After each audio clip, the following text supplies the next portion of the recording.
Our company is now Meta.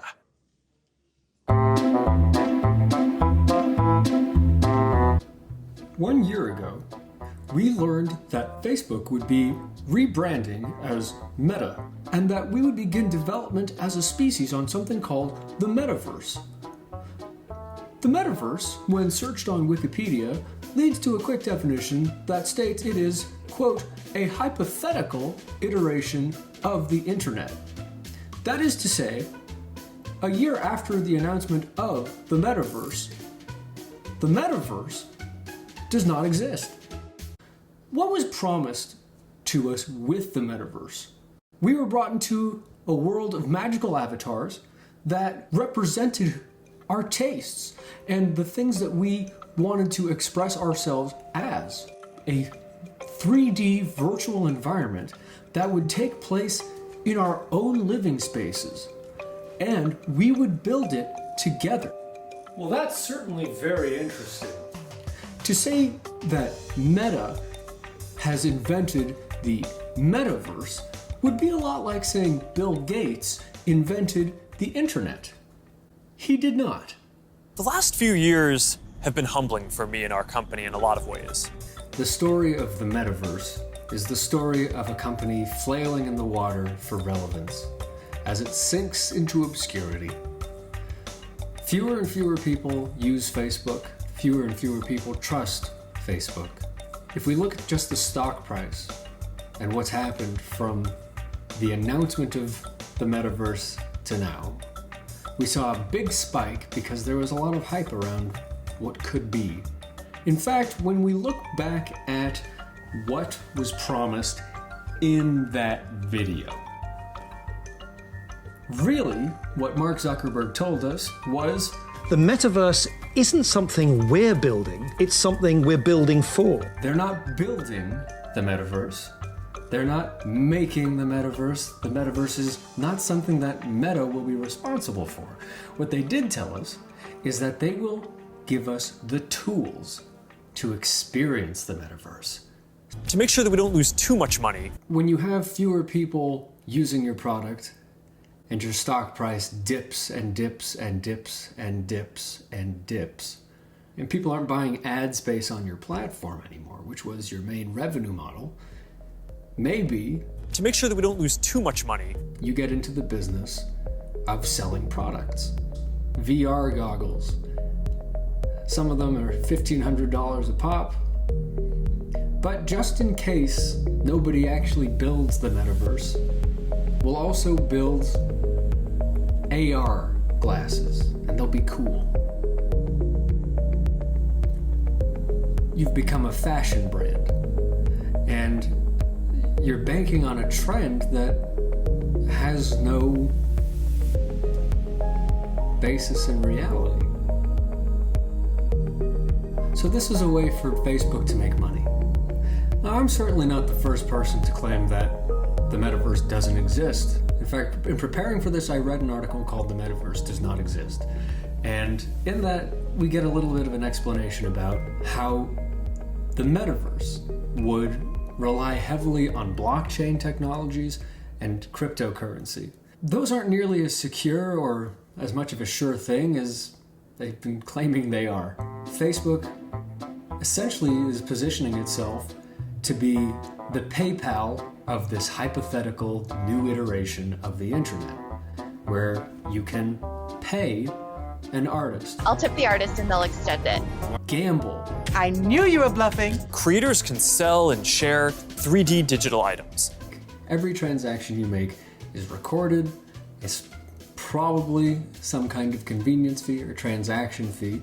And instead of selling advertising and instead of just selling you products, the idea would be to be the middleman on every single transaction that takes place in this new universe. Whether that's custom work, tipping, subscriptions, ads, or other monetization tools that may only make sense in the metaverse. For that to happen, you need to reinvent the world. In another clip from the announcement, we see that Zuckerberg is explaining that you could actually map your living quarters into the metaverse and keep a log of all of your possessions on the Metaverse server. And what this seems to me to be is a huge invasion of privacy, which is once you let somebody into your house, once you connect your mind and your space and your habits and your tastes, once you connect all of that to the internet, that means somebody else, whether it's protected or not, has access to it. The same way that we told Mark Zuckerberg what we liked, who our friends were, where we lived, the same way we tell Apple where we're going and where we live and what we're buying, we're giving people access to what we are as a demographic. And this is how they sell things to us. What data is collected and how that data is used over time. It's gone from we know what you like and what you buy to we know what you have. We know where it is in your house. We have a map that you built for us. With this, you can hold the toothpaste in real life and also hold the toothpaste in the metaverse. It's mind-blowing. Disruption of established interests. Let's say you do base everything on blockchain and on cryptocurrency. And let's say that you really do have a gallery of NFTs on your wall. Cryptocurrency becomes the currency of the metaverse. It was always clear that the dream was to feel present with the people we care about. Now you have to remember, not everybody's a gamer. Not everybody is somebody who likes being immersed in virtual reality. I mean, one of the biggest complaints I hear from people these days is, I feel disconnected, I feel isolated, I don't spend enough time in the real world doing things with real people. We spend too much time on screens as it is. Why is it a better solution to bring the screens closer to our eyes? Just a pair of glasses. And to spend even less time in the real world?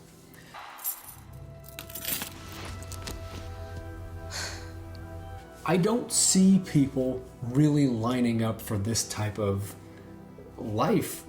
Are we really willingly going to enter the Matrix? Jumping in now. I don't see what the benefit is to me. I'm not a gamer. I'm not somebody who needs constant stimulation. I personally would like to get off of every social media if it didn't feel like it was where everybody was. But Facebook has become kind of a ghost town. And really, if let's say we are going to work in the metaverse or having meetings in the metaverse, did having Zoom calls for work make work more fun? Did it make it more interesting? Did it make you like Zoom more? I can see what Mark Zuckerberg gets. I can see the new revenue model. I can see people buying VR goggles and thinking, this is something. Maybe even artists and creatives designing interesting experiences. That could be cool. But I just don't see myself spending time in somebody else's imaginary world. That's even considering a metaverse that exists. And I don't have any evidence to say that it does. It's as though Meta is telling us to enter a cage, but he's asking us to build it first. I know there are games. I know there are people selling real estate in the metaverse.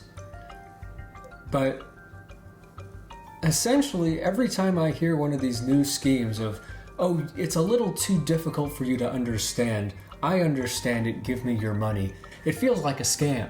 Tell the truth! If there's one more thing that should convince you that this is going absolutely nowhere, well, let me ask you this one question. Which social media platform is dominating right now. It's not Facebook, it's not Instagram, it's not really even YouTube. It's the one that they're all imitating and trying to replicate, and that's TikTok. TikTok, it's these short videos, these vertical videos, these addictive things that keep you scrolling. When you look at what all these different things that Facebook is trying, well, we're going to try doing goggles. We're going to tell people we're building the metaverse. We're going to rebrand. Wait, that's not convincing you? Well, you like TikTok? We're also TikTok. We're going to do that. I see that as basically them saying, what do you want? To make sure that we don't lose too much money, It just seems like they're grasping at straws to me. benefits that we can't even imagine yet. As the old saying goes, the Emperor's not wearing any clothes, but he does have some really cool micro bangs. I knew you were bluffing. Tell me what you think in the comments. If you think the metaverse is going to exist, maybe it's just too early to say. Maybe Facebook isn't going to be behind it necessarily. Are you somebody who's going to participate? Let me know what you think, and we'll continue undressing the world.